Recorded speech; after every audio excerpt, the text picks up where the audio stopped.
اور جو قوانین نافذ کیے ان میں شفقت اور نرمی اور پیار تھا. ایک ایمان افروز حدیث سناتا ہوں. مقصود اسلام کا، Islam is not a religion of punishments.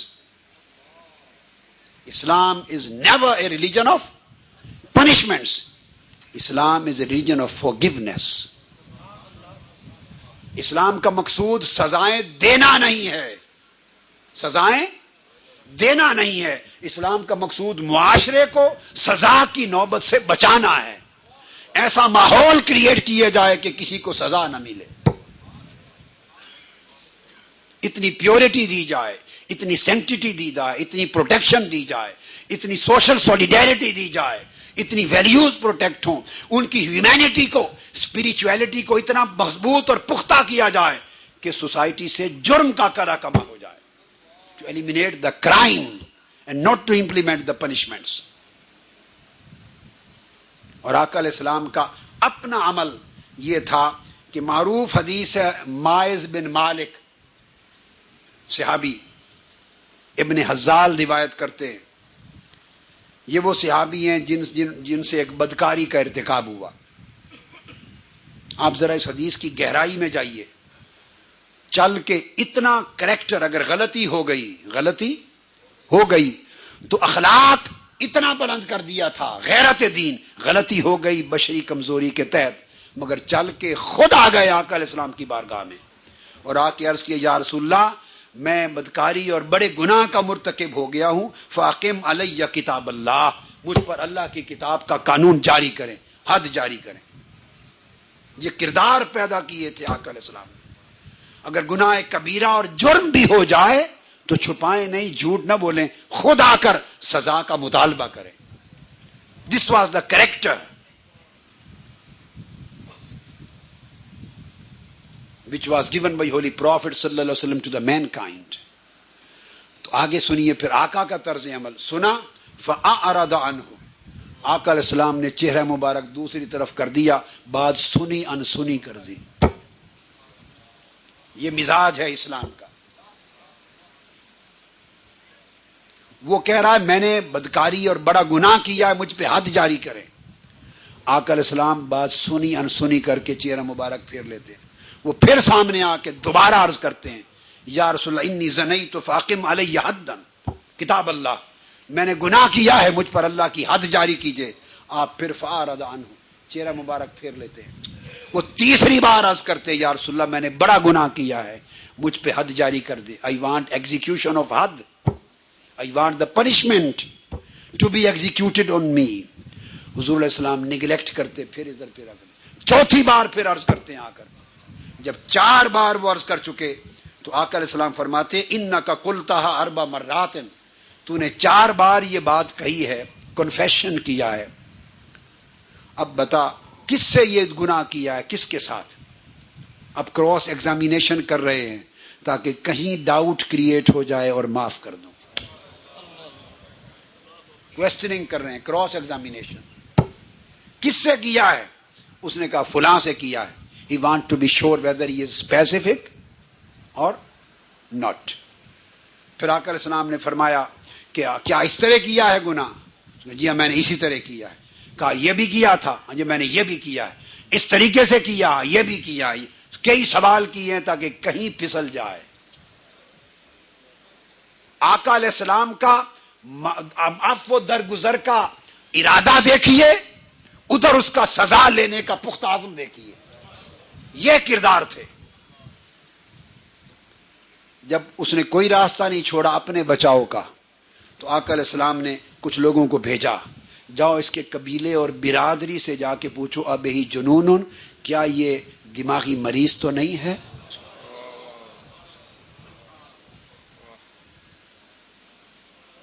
کیا دماغی جنون تو نہیں ہے، اسے بیمار تو نہیں ہے کہ کہیں سے کوئی ایک ایویڈنس مل جائے کہ ہاں بیمار ہے تو میں چھوڑ دوں. وہاں سے رپورٹ آئی، انہوں نے کہا نہیں بیمار نہیں، بالکل صحت مند ہے. جب سارے راستے اس نے خود بند کر لیے تو دین دا پنشمنٹ واز ایگزیکیوٹڈ. اس پر حد جاری ہو گئی. جب حد جاری ہو گئی اور وہ پڑا ہوا تھا لاش اس کی، آقا علیہ السلام غم زدہ تھے. یہ ہے کردار مصطفیٰ. قربان جائیں میرے آقا، قربان جائیں. یہ آقا علیہ السلام کی رحمت و شفقت، یہ ہے عنایت، یہ ہے امن، یہ ہے محبت انسانیت سے. حد جاری ہو گئی، راستہ نہیں بچا، غم زدہ بیٹھے. اور صحابہ کرام جو اس کو لے کر آئے تھے، ایک دو آدمی لے کر آئے تھے اسے، اس کے ساتھ ان کو کہنے لگے ہلا ترکتموہ لعلہ یتوب فیتوب اللہ علیہ. تم نے اس کو چھوڑ کیوں نہ دیا؟ میرے پاس کیوں لے آئے؟ اگر تم چھوڑ دیتے شاید وہ توبہ کر لیتا تو ممکن ہے اللہ اس کی توبہ قبول کر لیتا. ان سے کہنے لگے آقا اتنے غم زدہ بیٹھے ہیں. یہ ہے منشأ مصطفیٰ، یہ منشأ رسول ہے، یہ اصل روح اسلام ہے. پھر اسی حدیث کے بارے میں ایک اور روایت میں آگے آتا ہے کہ آقا علیہ الصلوۃ والسلام نے بلایا اس شخص کو، ابن حزال کو، جو لایا تھا، اور لا کے ماعز بن مالک کی حد کا قصہ یاد کر کے فرمانے لگے یا حزال لو کنت سترتہ بثوبک کان خیرا مما صنعت بہ.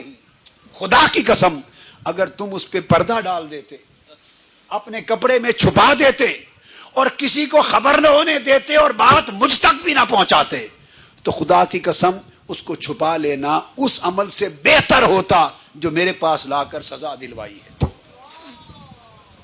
اب آقا علیہ السلام کے یہ کلمات پھر امام احمد بن حنبل نے مسند میں، امام عبد الرزاق نے مصنف میں، ابن ابی شیبہ نے مصنف میں، ابو داؤد اور نسائی نے اپنی سنن میں روایت کی اور حدیث صحیح.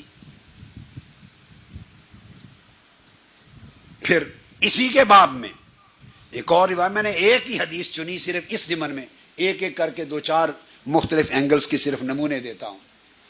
لجلاج روایت کرتے ہیں کہ پھر اس کا باپ، ابھی اس کی لاش پڑی، یہ باپ آ گیا، اس نے کہا صحابہ کرام سے کہ کدھر ہے میرا بیٹا، کدھر ہے؟ تو صحابہ کرام آقا علیہ السلام کی بارگاہ میں آئے اور عرض کیا فقلنا یا رسول اللہ ان ھذا یسأل عن الخبیث. یہ شخص اس خبیث کے بارے میں پوچھتا ہے کہ وہ کہاں ہے، اس خبیث کے بارے میں پوچھتا ہے، یہ پوچھتا ہے. آقا علیہ السلام جواب جلال میں آ گئے، فرمایا واللہ لہو اطیب عند اللہ من ریح المسک. خبردار اس کو خبیث مت کہو، اس کے جسم کی خوشبو جنہ اللہ کے ہاں کستوری کی خوشبو زیادہ معلوم ہے. تمہیں کیا خبر؟ جس نے اصرار کر کے اپنی اوپر حد لگائی اور اپنی جان حکم الہی کے تحت قربان کر دی، اس نے اتنی بڑی توبہ کی. اگر میں مدینہ کی وادی میں کئی لوگوں پر تقسیم کر دوں تو سارے بخشے جائیں. یہ ہے رجحان دین کا، یہ کنسپٹ ہے آقا علیہ السلام کا عطا کردہ.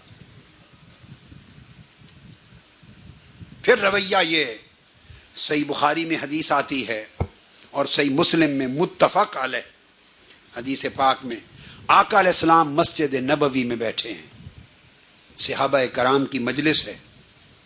ایک اعرابی آیا، ایک بدو دیہات کا رہنے والا، نیا نیا، آقا علیہ السلام سے ملنے کے لیے، آداب معلوم نہیں، احکام اور مسائل کی خبر نہیں، مسجد نبوی میں آیا.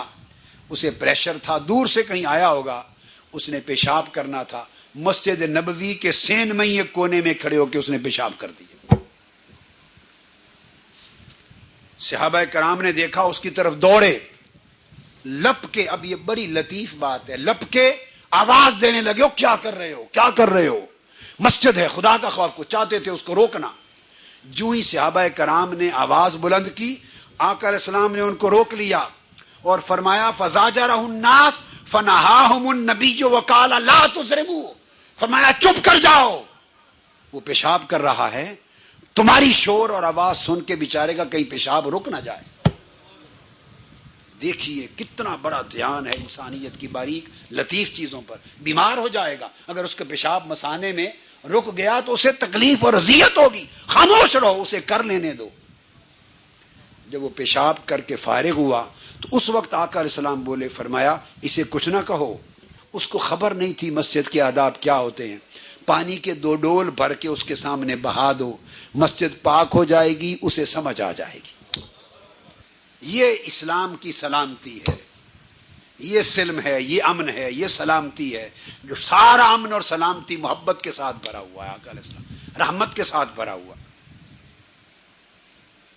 ایک جوان آیا ہے قریشی آقا علیہ السلام کی خدمت میں، آ کے کہتا ہے یا رسول اللہ صلی اللہ علیہ وسلم، میں آپ کی تعلیم، دین کے احکام سارے ماننے کو تیار ہوں، صرف میں بدکاری نہیں چھوڑ سکتا۔ آپ کے سارے حکم مانوں گا، صحابہ کرام کی مجلس، بدکاری نہیں چھوڑ سکتی، وہ کروں گا۔ اگر آج کے دور کا کوئی مبلغ ہوتا، کوئی مفتی ہوتا، آپ اندازہ کر سکتے ہیں اس کا اشر کیا ہوتا۔ مسجد میں صحابہ کرام کی مجلس سے آقا علیہ السلام کی بارگاہ، اور اس کی جرت، جسارت، کہتا ہے کہ میں بدکاری نہیں چھوڑ سکتا، باقی سب باتیں مانوں گا، کیا اشر ہوتا۔ آقا علیہ السلام نے اس جوان کو قریب کر لیا، بھگایا نہیں، ڈانٹا نہیں، جھڑکا نہیں، قریب کر کے اس کے سر پہ دست مبارک رکھا، بیٹے ذرا اور قریب ہو جاؤ۔ اس کے سر پہ ہاتھ رکھ لیا، پیار کا ہاتھ رکھ کر اس سے پوچھا، اچھا کس سے ارادہ ہے ایسا؟ کیا اپنی ماں سے ارادہ ہے ایسا کرنے کا؟ اس نے کہا نہیں یا رسول اللہ، اپنی ماں سے کون کر سکتا ہے بدکاری؟ فرمایا ہاں ٹھیک ہے، ماں سے کوئی نہیں کرتا، تو کیا اپنی بہن سے ارادہ ہے؟ نہیں یا رسول اللہ، بہن سے کون کرتا ہے بدکاری؟ فرمایا ہاں ٹھیک کہتے ہو، بہن سے نہیں کرتے۔ اچھا کہیں اپنی بیٹی سے ارادہ ہے؟ نہیں یا رسول اللہ، بیٹی سے کون کرتا ہے؟ پھوپھی سے ارادہ ہے، خالہ سے ہے؟ 5-6 سارے رشتے بول دیے، اس نے ہر ایک کا انکار کر دیا۔ آقا علیہ السلام خاموش ہو گئے۔ اس کو اس انداز سے حکمت کے ساتھ سکھا دیا کہ بیٹے جس سے بھی کرو گے وہ کسی کی ماں ہوگی، تمہارے بھائی کی تو تمہاری ماں ہوگی، یا کسی کی بہن ہوگی سو تمہاری بہن ہوگی، کسی کی بیٹی ہوگی سو وہ تمہاری بیٹی، یعنی ہر مسلمان بھائی کا جو رشتہ ہے دوسرے سے وہ تمہارا رشتہ ہے۔ صحابہ کہتے ہیں اس رب کائنات کی عزت کی قسم جس کے قبضہ قدرت میں ہماری جان ہے، آقا علیہ السلام نے کوئی جھڑکا نہیں تھا، اتنی باتیں کی، اس کو بھیج دیا۔ ہم نے اس جوان کو تا دم مرگ دیکھا، موت کے دن تک۔ اس لمحے کے بعد اس نے کسی خاتون کی طرف نگاہ اٹھا کے نہیں دیکھا، اسے پاکیزگی اور طہارت عطا کر دی، صرف پیار بھرا ہاتھ اور پیار بھرے بول۔ یہ ہے تعلیم دین، یہ ہے تصور دین جو سلام سے نکلا ہے، جو سلام اور سلامتی اور سلم سے نکلا ہے، امن اور سلامتی کا دین۔ عبداللہ بن عمر رضی اللہ تعالیٰ عنہ روایت کرتے ہیں، صحیح بخاری اور مسلم میں متفق علیہ حدیث، فرماتے ہیں ہم جہاد پر کسی پہ گئے، رستے میں فوجدت امرأۃ مقتولۃ فی بعض مغازی رسول اللہ صلی اللہ علیہ وسلم فنہا رسول اللہ صلی اللہ علیہ وسلم عن قتل النساء والصبیان۔ کافروں کے ساتھ جہاد تھے، جنگ تھی، ڈیورنگ وار کے دوران میدان جنگ میں ہم نے دیکھا ایک خاتون مری ہوئی، کسی نے قتل کر دیا، ڈیفینیٹلی کمبیٹنٹ تھی، کمبیٹنٹ میدان جنگ میں تھی، اینیمیز کی آرمی میں تھی، قتل کر دیا۔ کر سامنے دیکھا، فرمایا خبردار، میدان جنگ میں تمہارے خلاف بھی کوئی سامنے لڑنے والی ہو، نہ عورتوں کو قتل کر سکتے ہو، نہ بچوں کو قتل کر سکتے ہو۔ آقا علیہ السلام نے فرمایا کہ میدان جنگ میں عورتوں کو قتل کرنا بھی منع اور حرام ہے، بچوں کو قتل کرنا منع اور حرام ہے، بوڑھوں کو قتل کرنا منع ہے، ضعیفوں کو قتل کرنا، کمزوروں کو، بیماروں کو منع ہے، راہبوں پادریوں کو قتل کرنا منع ہے، سینیگوگز کو ڈیمولش کرنا منع ہے، چرچ کو ڈیمولش کرنا منع ہے، ٹیمپل کو ڈیمولش کرنا منع ہے، پھلدار درختوں کو جلانا منع ہے، ان کے جانوروں کو مارنا منع ہے، بستیوں آبادیوں کو آگ لگانا منع ہے۔